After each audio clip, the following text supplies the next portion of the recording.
Bonjour à toutes et à tous, bienvenue en ce mercredi. Dans cette édition régionale, on parlera de la réforme de l'assurance chômage qui fait des mécontents. On ira à leur rencontre. On fera un point également sur l'arrivée d'une nouvelle complémentaire santé solidaire qui remplacera l'historique CMU. Et puis on ira du côté de l'hôpital Jeanne de Flandre pour parler du mois sans tabac. La réforme de l'assurance chômage est entrée en vigueur depuis ce 1er novembre, vous le savez, avec de nouvelles conditions d'accès aux indemnisations pour de nombreux syndicats et associations. Eh bien, ces nouvelles mesures signifient un durcissement des règles pour le GAD, le groupe d'action des demandeurs d'emploi. Cette réforme est, je cite, scandaleuse et inadmissible. Désormais, pour bénéficier de l'assurance chômage, il faudra avoir travaillé 6 mois lors des 24 derniers mois, contre 4 mois en 28 mois auparavant. Ce changement devrait entraîner, selon le GAD, d'importantes difficultés pour les travailleurs précaires, en intérim ou CDD notamment. Explication complémentaire, c'est tout de suite avec Rémi Desremeaux. Et le pire arrive au 1er avril 2020. Les calculs vont être faits sur ce qu'ils n'ont pu travailler, comme on pourrait dire, 2 fois 4 mois, ça fait 8 mois. Le calcul ne va pas être fait là-dessus, mais va être fait sur les 12 mois. Ce qui va amputer le droit à l'allocation journalière. Ça, c'est un scandale, c'est grave, très très grave. Nous disons aux élus politiques, bougez-vous. Intervenez, on ne vous entend pas sur ces questions-là. Vous êtes en train d'accepter le principe que des personnes vont être dans la pauvreté, vont ne pas pouvoir avoir droit à leur allocation chômage telle qu'ils auraient le droit de l'avoir. Et tout ça, pourquoi? Pour une économie qui va être faite sur le dos de ces personnes-là. Autre réforme appliquée au 1er novembre, la nouvelle complémentaire santé solidaire en remplacement de la CMU, un dispositif censé lutter contre le non-recours aux soins de plusieurs milliers de personnes, car en effet pour beaucoup, il fallait auparavant avancer les frais et entamer des démarches pour être remboursé, ce qui pouvait décourager, préférant pour certains tout simplement ne pas se soigner. Désormais, ces bénéficiaires auront accès à une gamme de soins plus large sans reste à charge.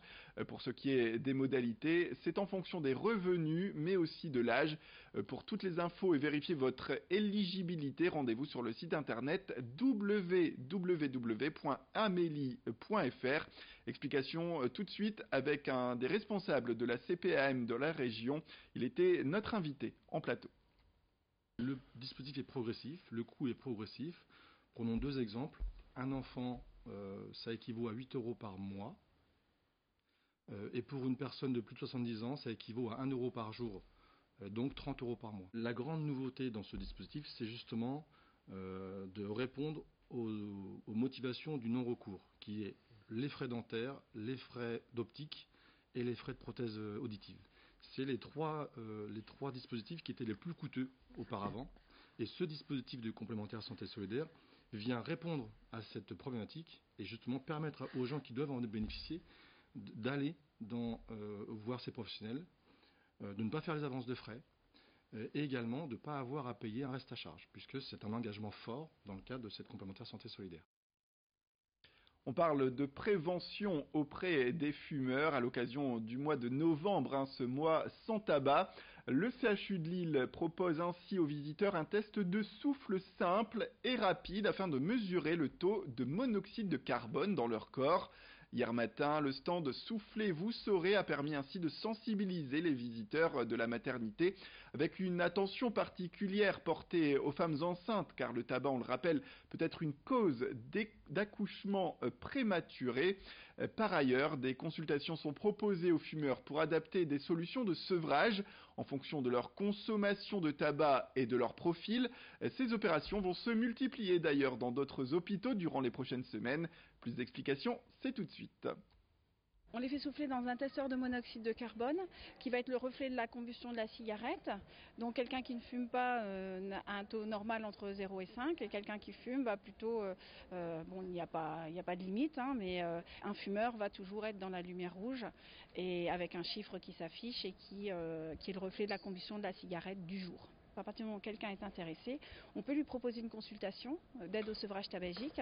Et lors de cette consultation, on va déterminer le dosage de substitution nicotinique dont il aura besoin, avec une prescription. Et je le rappelle, les substituts nicotiniques sont remboursés par la Sécurité sociale et la mutuelle ou la CMU. Donc il n'y a plus aucune avance de frais à faire actuellement à partir du moment où on a une ordonnance faite par le médecin.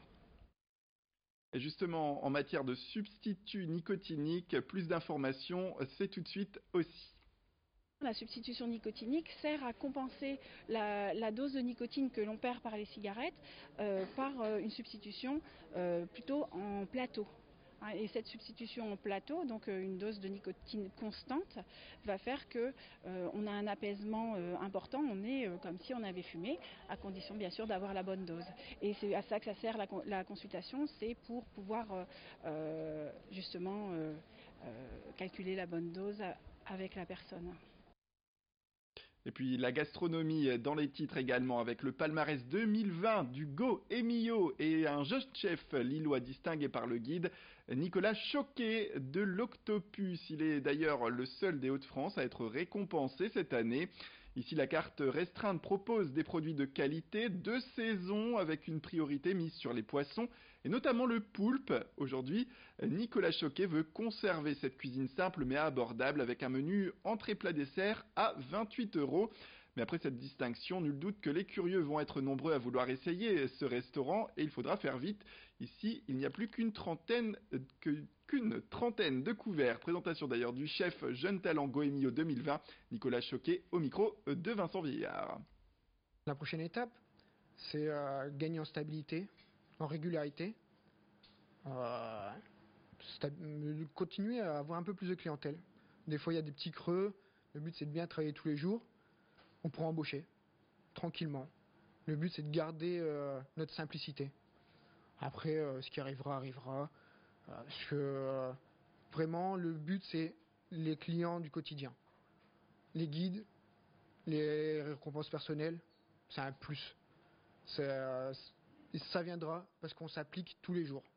Le but en soi, si je finis ma carrière sans étoile, sans être... Et par contre, si j'aurais réussi à former des gens, j'aurais eu des clients contents, là, j'aurais réussi ma carrière.